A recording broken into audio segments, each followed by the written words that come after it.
Cerita dimulai dengan menampilkan seorang selebritis yang bernama Minho. Ya, di sini dia menggunakan nama aslinya. Minho merupakan seorang penulis lagu yang jenius. Kesehariannya tak lepas dari menulis lagu. Tak pernah kehabisan ide, ada saja ide cemerlang yang keluar dari otaknya. Di hari itu, dia sedang membuat sebuah lagu di ruang kerjanya. Dari piano yang ia tekan, terciptalah nada yang kemudian ia tulis ke buku musiknya. Siang ataupun malam, di taman ataupun dalam ruangan, Minho terus bekerja membuat sebuah lagu. Tapi suatu hari, inspirasi dan ide seakan hilang dari otak jeniusnya. Minho tampak frustasi ketika tidak ada satupun nada yang terasa pas yang keluar dari gitar yang ia petik. Minho meletakkan gitar itu dan menutupkan matanya karena ia sudah lelah. Kemudian manajer Minho datang. Ia heran melihat buku musik yang kosong. "Kenapa? Kehabisan ide ya?" tanya sang manajer sambil mendekati Minho. "Makanya sudah kubilang, kau harus merasakan bagaimana rasanya jatuh cinta. Seni itu harus penuh dengan perasaan," kata sang manajer. Namun, Minho tak menggubris ocehan manajernya. "Aku keluar sebentar," kata Minho. "Waktunya sebentar lagi, kau harus menyerahkan judul lagunya minggu ini," kata sang manajer lagi. Kemudian dia pun pergi. Mungkin dengan berjalan keluar, Minho bisa menemukan inspirasi. Begitu keluar rumah, Minho menutupi kepalanya dengan hoodie dari sweater yang ia kenakan. Tak lupa juga memasang kacamata hitam, lalu memanggil anjing kesayangannya yang bernama Bron untuk menemaninya pergi jalan-jalan. Kemudian ada seorang gadis cantik yang bernama Ling Ling, seorang turis asal Cina. Dia sedang check out dari hotel tempat ia menginap dengan menggunakan bahasa Mandarin. Resepsionis menawari Ling Ling, perlukah dia memanggil taksi untuk mengantarnya ke bandara? Namun dengan halus, Ling Ling menolak. Ia akan keluar sebentar selama 1 jam dan menitipkan kopernya di hotel. Waktu 1 jam itu, Ling Ling gunakan untuk jalan-jalan keluar. Ia sibuk mengabadikan pemandangan yang indah dengan kamera ponselnya, termasuk Namsan Tower yang terkenal itu. Pemandangannya sangat keren. Tidak lengkap rasanya jika tidak berselfie ria. Mungkin itulah yang dirasakan oleh Ling Ling. Namun, ia tampak kesulitan saat ingin mengambil gambar dirinya sendiri dengan background pemandangan. Ling Ling menoleh ke kanan ke kiri mencari orang yang bisa membantunya mengambil foto. Dan tepat saat itulah, ia melihat Minho dan Bron berjalan tak jauh darinya. Kemudian, scene beralih. Stylist Minho datang ke rumah Minho membawakan makanan. Ia bertanya kepada sang manajer, kemana Minho pergi? Manajer pun menjawab dia keluar. Stylistnya pun jadi panik. Dia pakai baju apa? Manajer mengangkat bahu. Dia pakai baju casual biasa, kata sang manajer. Stylistnya pun jadi kesal. Itu sebabnya banyak orang mengatakan kalau stylist Minho itu bodoh. Stylist pun khawatir bagaimana jika ada orang iseng yang mengambil foto Minho dengan baju biasa dan mengunggahnya ke internet. Kembali ke Minho. Minho menutupi wajah dengan kedua tangannya saat Ling Ling menghampirinya. Ya maklum guys, dalam cerita ini dia adalah seorang artis terkenal. "Permisi, bisa tolong fotokan aku?" pinta Ling Ling dalam bahasa Mandarin. Minho menunduk menyembunyikan wajahnya. Ling Ling mengatakannya lagi dalam bahasa Inggris yang terbatas. "Foto please," kata Ling Ling. "Astaga, kenapa dia bisa mengenaliku padahal aku sudah menyamar?" gumam Minho. Ling Ling yang tak mengerti bahasa Korea menatapnya dengan bengong. "I'm sorry, no, tolak Minho sambil menyilangkan tangan di depan dadanya. Penolakan Minho membuat Ling Ling cemberut dan kecewa. Dan sebagai pria yang baik, Minho merasa tak enak hati telah membuat wanita kecewa. Pada akhirnya, ia memberi lampu hijau. "Oke, foto, oke," kata Minho. Minho siap bergaya, mengira Ling Ling akan memotret dirinya. Ling Ling kembali kebingungan. Dia tidak tahu harus ngomong apa karena bahasa mereka berbeda. "Ah, aku mengerti." Minho pun melepaskan hoodie-nya lalu berkata, "Cepat foto aku." Kemudian Ling Ling masih tetap diam. Minho kembali bergumam, "Ah, menjengkelkan sekali." Dengan penuh percaya diri, Minho melepaskan kacamata hitamnya. Dia tersenyum tipis lalu bergaya, bersiap-siap untuk difoto. Kenarsisan Minho itu membuat Ling Ling tersenyum samar. Akhirnya Ling Ling menjelaskan, "Bukan kau, tapi aku ingin berfoto," kata Ling Ling. "Kamu?" tanya Minho. Ling Ling mengiyakannya, sembari menunjukkan pemandangan dan memberikan ponselnya pada Minho. Minho pun tertawa malu. Ling Ling berpose, Minho mulai menghitung, 1, 2, 3. Ling Ling minta difotokan sekali lagi bersama Bron, yaitu anjing Minho. "Bron?" tanya Minho. Ling Ling mengiyakan. Minho pun mengomel dalam bahasa Korea. Bron belum pernah foto dengan siapa-siapa. Baru kali ini ada cewek lebih tertarik foto dengan anjing dibandingkan dirinya. Tentu saja Ling Ling tak mengerti apa yang dikatakan Minho. Ia bicara pada Bron. "Namanya Bron ya? Aku Ling Ling, kita akan berfoto bersama." Minho mendesis pelan. Dengan malas ia mengambil foto lalu mengembalikan ponsel kepada Ling Ling. Setelah mendapat apa yang ia inginkan, bukannya berterima kasih, Ling Ling malah asik bermain dengan Bron. Minho pun menghela nafas. Namun, kekesalannya langsung menghilang saat melihat senyum Ling Ling.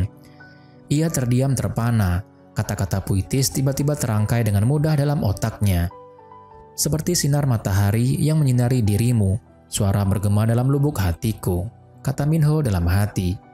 Ling Ling berdiri, mengejar Bron yang berlari meninggalkan tempat itu. Tanpa ia sadari, koni atau USB miliknya jatuh.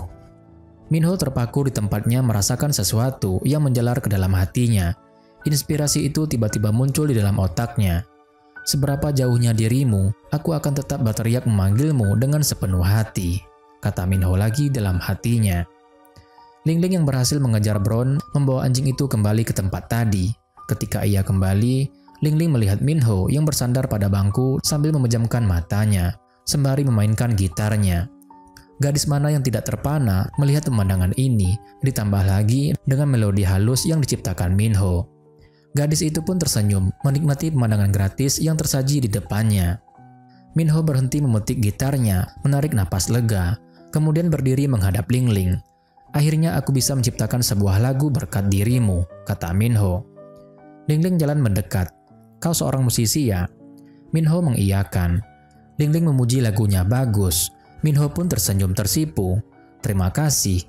Untuk sesaat keduanya tampak canggung. Kemudian Ling Ling berkata, "Aku segera pergi." HP Ling Ling berdering, ada pesan masuk ke aplikasi lainnya. Minho bertanya, "Itu Line, kau punya?" Minho mengambil ponsel miliknya, menunjukkan aplikasi chatting lainnya. Ling Ling mengambil alih ponsel Minho, menambahkan akun lain miliknya ke dalam daftar teman Minho. Minho tersenyum saat Ling Ling mengembalikan ponselnya. Mereka saling bertatapan sembari tersipu malu-malu. Scene pun beralih. Saat menuju bandara, Ling Ling menerima pesan dari Minho. "Hei, koni ini milikmu," bunyi pesannya. Ling Ling merogoh kantongnya dan baru menyadari kalau ia kehilangan benda itu, USB milikku. Kita pun dibawa flashback. Minho menemukan USB yang jatuh di lantai. Tertera nama Ling Ling di bagian belakangnya. Ling Ling membalas pesan Minho. USB itu sangat penting. Bagaimana ini? Kemudian scene beralih. Manajer dan stylist Minho duduk di taman sembari menikmati bir dan ayam. Stylist Minho tak mengerti, orang yang kehilangan benda itu yang seharusnya datang kemari. Kenapa malah Minho yang repot-repot mengantarnya ke bandara? Apa seorang artis harus melakukannya? Manajer Minho bisa mengerti. Jantung Minho pasti berdebar. Stylist mengira jantung Minho berdebar karena berlari terlalu cepat. Manajer menjawabnya, bukan karena lari, tapi jantungnya berdebar karena perasaannya. "Apa mungkin Minho jatuh cinta pada gadis itu pada pandangan pertama?" tanya si stylist. "Kenapa tidak boleh?" tanya sang manajer. Sang stylist menganggap itu tidak mungkin. Tidak ada cinta pertama di dunia ini. Manajer heran, memangnya kenapa? "Saat aku pertama kali melihatmu," namun belum selesai bicara, dia sadar pada apa yang akan ia katakan. Manajer tiba-tiba menghentikan ucapannya. "Memangnya ada apa?" tanya stylist dengan gaya imut. Manajer meminum birnya lalu berkata, "Kurasa kau sangat cocok jadi stylist, akulah yang memilihmu." Kemudian scene beralih. Ling Ling termenung di bandara, tangannya menggenggam erat USB-nya. Ling Ling pun tersenyum melihat benda kecil itu. Kita dibawa flashback lagi. Minho datang ke bandara. Ia berlari sambil menoleh ke kanan dan ke kiri mencari keberadaan Ling Ling. Minho baru berhenti berlari setelah menemukan gadis itu. Ling Ling terkejut melihat Minho yang ada di bandara. Minho pun tersenyum saat menyerahkan USB itu pada Ling Ling. Ling Ling tersenyum menerima kebaikan hati Minho. Kembali ke sekarang. "Koni, maafkan aku sudah menghilangkanmu. Kalau bukan karena dia, semuanya akan menjadi kacau," kata Ling Ling. Di luar bandara, Minho bicara pada Bron. Ia membuat alasan kenapa mau repot-repot datang ke bandara. Bukan karena Ling Ling, tapi karena USB itu sangat penting. Bagaimana jika dia menyuruhku mengirimkan USB itu ke Cina? Pasti merepotkan. Kau tahu, aku benci sesuatu yang merepotkan kan? Kata Minho kepada Bron. Karena ia membenci hal yang merepotkan, ia mau mengantar USB ke bandara. Ya, itu alasan Minho saja. Kemudian, ponsel Minho menerima pesan lain dari Ling Ling. Stiker ucapan terima kasih. Minho menunjukkan ponselnya pada Bron. Hei, lihatlah, dia berterima kasih padaku. Haruskah aku balas? Tidak usah, mau balas apa? Minho berpikir dan kembali bertanya pada Bron. Tapi karena aku artis, aku harus membalasnya kan? Mungkin dia akan menjadi penggemarku suatu hari nanti. Baiklah, ayo kita balas. Minho sedang memilih stiker mana yang akan ia pilih. Ada stiker Kim Tan dan Unsang juga di sana. Namun, Bron tiba-tiba menggonggong. Hal itu pun membuat Minho melonjak terkejut.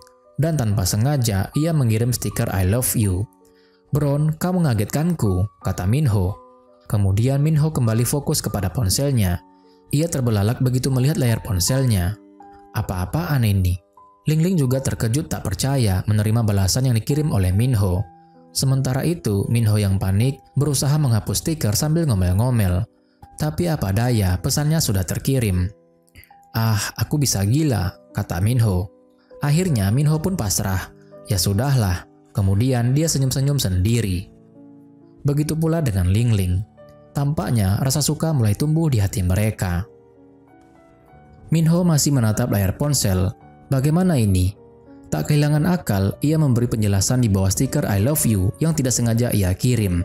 Bukan aku yang bilang, tapi Bron, kata Minho. Minho yang masih bingung menyalahkan anjingnya. Ah sudahlah, ucapnya. Kemudian masuk dalam mobilnya sembari berkata, Bron, nasibku sudah berakhir.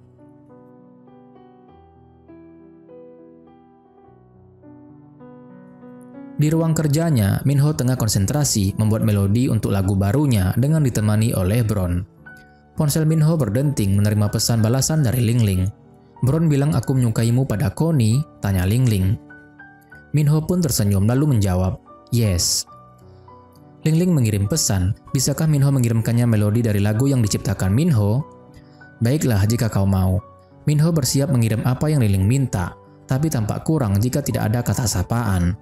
Minho melatih lidahnya bicara dalam bahasa Mandarin. Setelah dirasa pas, Minho baru merekam suaranya, tak lupa mengirim melodi yang Ling Ling minta. Ling Ling mendengar rekaman yang dikirim Minho. Untukmu. Gadis itu tersipu mendengar suara Minho. Perlahan ia terlarut dalam alunan nada yang dibuat Minho. Setelah mendengarkannya, Ling Ling mengirim stiker berupa pujian, bagus. Yang menerima pujian pun tertawa dan memuji dirinya sendiri. Tentu saja bagus, aku yang menulis lagunya. Minho asik chat dengan Ling Ling, mengabaikan Bron yang duduk meringkuk di lantai. Entah apa yang tengah Ling Ling dan Minho perbincangkan. Senyum selalu menghiasi wajah keduanya setiap kali membaca ataupun membalas pesan. Keesokan paginya, Minho yang terbangun dari tidurnya langsung mencari ponselnya, mengecek apakah ada pesan dari Ling Ling. Minho tampak kecewa saat melihat layar ponselnya tidak ada satupun pesan di sana. Terdengar suara ketukan di pintu. Hei, bangunlah. Ternyata itu adalah manajernya. Ada apa? Tanya Minho sebal. Manajer masuk memberi Minho sarapan. Ia bisa menebak artisnya itu pasti lembur semalaman. Dengan malas seperti orang yang masih mengantuk, Minho menjawab, sepertinya begitu. Dari komputer yang ada di ruangan itu, manajer mendengarkan lagu yang dibuat Minho. Ia pun memberikan pujian pada lagu yang didengarnya. Lagu yang bagus. Lagu ini pasti bisa menjadi single. Kau akan menyanyikannya saat acara jumpa fans kan? Minho menggeleng. Tidak, aku tidak akan merilis lagu itu. Manajer heran. Kenapa? Apa kau gila? Bukankah kau bilang aku harus pacaran? Ucap Minho tersenyum usil. Manajer pun kaget. Ia yang mengira Minho yang sedang mengigau menyodorkan segelas kopi yang ia bawa. Cepat minum ini dan sadarlah. Akhirnya, pesan yang Minho tunggu datang juga. Minho membuka pesan Ling Ling yang menampilkan stiker Connie memakai payung. Dengan alasan ingin kembali bekerja, Minho mengusir sang manajer. Hyung, aku akan mulai bekerja. Manajer yang sangat mengerti kebiasaan Minho pergi dari sana tanpa banyak bertanya. Setelah manajer pergi, Minho segera membalas pesan Ling Ling. Aku suka hujan. Ling Ling merekam suasana hujan di depan jendela kamarnya, lalu mengirimkan video itu pada Minho. Minho tersenyum menerima video Ling Ling, lalu berpindah tempat duduk di meja kerja. Video yang dikirimkan Ling Ling menjadi sumber inspirasi bagi Minho. Ia memasukkan video itu ke dalam laptop dan menyalakannya dengan proyektor. Minho memainkan piano dengan latar belakang suara air hujan menjadi harmoni yang selaras. Minho terus memainkan pianonya sembari mengenang awal mula pertemuannya dengan Lingling. Lingling menerima melodi yang dikirimkan Minho dengan tersipu-sipu ia menunjukkannya pada boneka Connie. Lingling memeluk Connie lalu berkata, "Connie, kurasa aku menyukainya." Obrolan dua insan yang sedang jatuh cinta ini kembali berlanjut saat malam. Lingling bersiap tidur saat Minho mengirim pesan, "Kau sudah tidur?" Lingling tersenyum, "Menyalakan lilin, mendengarkan lagumu." Jawab Lingling. "Bagaimana?" tanya Minho. Lingling berpikir sejenak sebelum membalas, "Kurasa menakjubkan." Minho bersorak senang. "Yes, tersipu-sipu sendiri." Minho mencoba melakukan video call. Lingling pun kelabakan melihat wajahnya di cermin. Khawatir wajahnya tidak terlihat cantik. Lingling yang sibuk dengan rasa paniknya malah mengabaikan panggilan Minho. Minho menatap layar ponselnya dengan kecewa. "Biarkan aku melihatmu, kenapa kau tidak mengangkatnya?" kata Minho. Lingling mengguncang boneka Connie dengan panik. "Connie, apa aku cantik?" "Aku cantik kan?" Tidak boleh. Bagaimana ini?" kata Lingling. Pada akhirnya, Lingling mengirim pesan, "Aku ngantuk." Minho tersenyum mengerti. "Selamat malam." Lingling meminta Minho menelponnya besok. Minho pun mengiyakannya. Lingling bernapas lega dan tersenyum memikirkan Minho. Ia memeluk Connie dan pelan-pelan merebahkan dirinya pada bantal. Lamunan Lingling seakan membawanya bersandar pada bahu Minho. Keesokan paginya, Minho yang baru selesai mandi melihat wajahnya di cermin, menggunakan sedikit krim agar wajahnya terlihat lebih segar. Di lain sisi, Lingling duduk di meja rias berdandan secantik mungkin. Sedikit grogi dia bertanya pada boneka kelincinya, "Connie, bagaimana penampilanku? Aku terlihat cantik kan?" Lingling tersipu mencubit Connie-nya. Ia merasa sudah cantik dan tidak malu lagi bertemu dengan Minho. Dia memutuskan untuk menelpon pria itu lebih dulu. Stylist datang ke rumah Minho, membawa setelan jas sambil menggerutu. Kenapa Minho tiba-tiba menyuruhnya membawakan jas? Padahal Minho tidak ada acara hari ini. Yang lebih aneh lagi, kenapa dia memakai jas di dalam rumahnya sendiri? Kemudian ponsel Minho berdering. Ternyata itu telepon dari Lingling. Stylist teriak memanggil Minho. Minho yang sedang mengeringkan rambutnya tidak mendengarkan panggilan stylist. Stylist melihat ponsel Minho. Telepon dari Lingling. Dia pun iseng, ia menjawab panggilan tersebut. "Halo," sapanya ceria melambaikan tangan melihat wajah Lingling di layar ponselnya. Lingling yang semula tersenyum jadi kaget karena yang mengangkat ponsel Minho adalah seorang wanita. Wajahnya berubah kerut seketika. Ia menjawab singkat sapaan stylist. Stylist pun jadi bingung saat Lingling tiba-tiba mematikan panggilannya. Mungkin karena kendala bahasa yang berbeda. Tanpa bertanya apapun, Lingling membuat kesimpulan sendiri. Lingling pun tertunduk sedih. "Connie, dia sudah punya pacar," kata Lingling. Minho yang kini sudah rapi melihat ponselnya. Senyum cerah menghiasi wajah tampannya saat mencoba menghubungi Lingling. Panggilan pertama tidak diangkat, begitu pula dengan panggilan kedua. Minho bingung kenapa tidak diangkat. Minho mengirimkan stiker tanda tanya. Beberapa saat ia menunggu balasan seraya memainkan pianonya. Tanda tanya tergambar di wajah Minho karena Lingling tidak membalasnya. Malamnya Minho duduk di taman ditemani Bron. Ia yang masih mengenakan jasnya berkali-kali mengecek line. Banyak stiker yang telah ia kirim, mulai dari menyapa, bertanya apa Lingling baik saja, apakah dia sibuk. Minho pun menelponnya, tetap saja tidak ada jawabannya. Minho murung. Bron menggoyangkan tangan Minho. Mungkin anjing itu ingin mengajak tuannya bermain.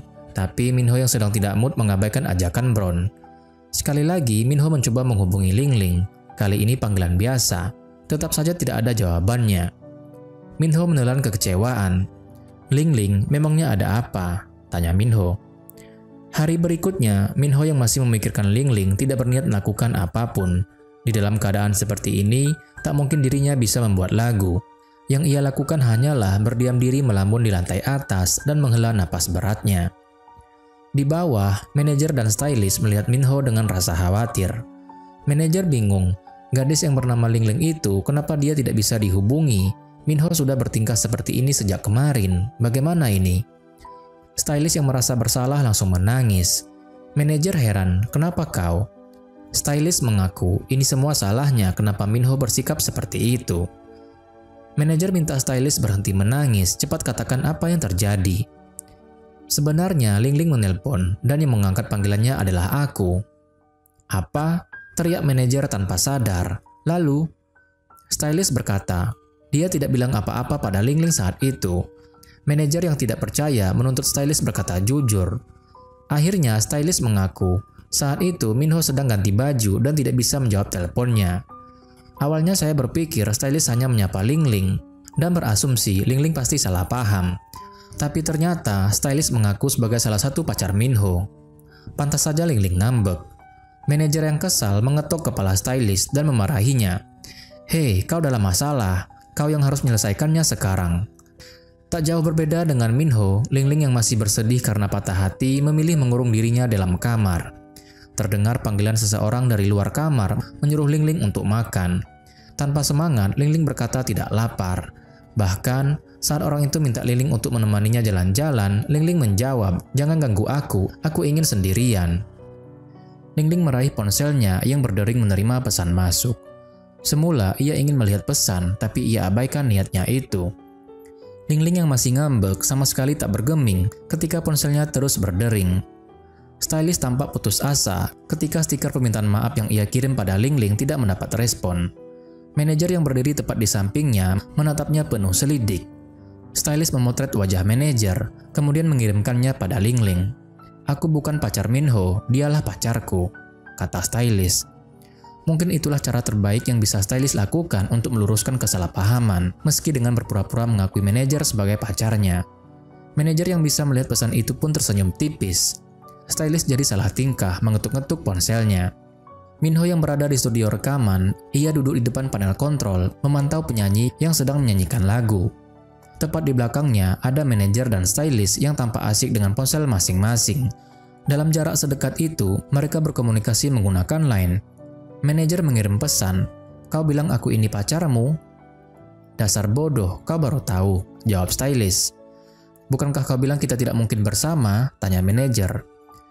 Stylist menjawab, "Minho tidak punya pacar, aku merasa tidak enak kalau kita pacaran di depan dia. Bagaimana?" Manajer mengusulkan, "Bagaimana jika kita umumkan saja hubungan kita?" Stylist pun setuju, "Baiklah." Manajer melirik stylist dengan tatapan menggoda. Minho yang tadinya berkonsentrasi merasakan sesuatu yang aneh. Ia berbalik ke belakang, melihat kedua orang yang saling menatap penuh cinta. "Kalian berdua tertangkap basah," kata Minho. Minho menginterogasi mereka di luar ruangan, sekaligus minta bantuan pada mereka untuk meluruskan kesalahpahaman. Stylist setuju, tapi ia tak bisa melakukannya sendirian. Manajer tampak enggan melakukannya. Minho menuntut, "Hyung, bagaimana denganmu? Kau tidak mau?" tanya Minho. Manajer menghela napas mengalah. "Baiklah, aku akan melakukannya, asalkan kau mau menyelesaikan lagumu dan melanjutkan tur duniamu. Sebagai manajermu, apa yang tidak bisa kulakukan?" Minho tersenyum senang mendapat restu dari sang manajer. Kemudian, Ling Ling menerima paket, isinya boneka Bron dan Connie, serta 1 tiket pesawat ke Korea atas namanya. Inikah bantuan yang diminta Minho kepada manajer? Ling Ling pun pergi ke Korea. Kedatangan Ling Ling di Bandara Incheon, Korea, disambut manajer dan stylist dengan membawa spanduk bertuliskan, "Ling Ling, selamat datang." Ling Ling pun terkejut menerima penyambutan semacam ini, terlebih dari orang yang tidak ia kenal. Stylist menyapa dalam bahasa Mandarin, "Ni hao," lalu menunjuk manajer dan mengatakan, "My boyfriend." Ling Ling tersenyum mengerti, meski masih tampak bingung. Stylist dan manajer menggiring Ling Ling menuju ke suatu tempat. Mereka naik eskalator turun ke lantai bawah. Ling Ling bingung melihat kerumunan banyak orang. Manajer dan stylist membuka jalan agar Ling Ling bisa lewat dengan leluasa. Ruangan itu terlihat romantis dengan adanya sebuah piano dengan kelopak mawar yang tersebar di bawahnya membentuk pola hati. Tak lama kemudian Minho datang dan langsung duduk di belakang piano. Ling Ling terkejut, mungkin ia tak mengira akan berjumpa dengan Minho di sini. Sebelum bermain piano, Minho mengirim pesan ke line Ling Ling, "For you," atau "untukmu." Minho pun tersenyum menatap Ling Ling, membuat gadis itu tersipu malu. Semua orang bertepuk tangan untuk pertunjukan Minho. Melodi indah pun terdengar saat Minho mulai menekan tutus pianonya. Semua orang yang ada di sana, tak terkecuali Ling Ling, terbawa suasana. Senyum simpul malu-malu terus tersungging di bibir gadis itu sepanjang pertunjukan. Dan tatapan lembut dari Minho yang sesekali menatapnya membuat wajah Ling Ling bersemu merah. Kilas balik pertemuan keduanya, saat-saat bahagia, saat mereka berhubungan melalui Line hingga kegalauan yang disebabkan kesalahpahaman belum lama ini. Minho menyelesaikan permainannya dan berdiri menatap Ling Ling. Begitupun dengan Ling Ling yang juga menatap Minho. Terpancar jelas perasaan cinta dari mata mereka berdua. Satu demi satu, orang-orang mulai menghilang hingga tinggallah mereka berdua. Tanpa melepaskan pandangannya, Minho jalan mendekati Ling Ling yang tersenyum menatapnya. Terlepas dari perbedaan bahasa kita, bukan berarti kita tidak bisa bertemu dengan orang lain, kata Ling Ling dalam hati. Cinta kita bersama Line berakhir bahagia, kata Minho dalam hati. Keduanya terus berpandangan dan tersenyum bahagia tanpa berkata-kata karena pandangan mereka berdua sudah mewakili segalanya. Dan film pun berakhir.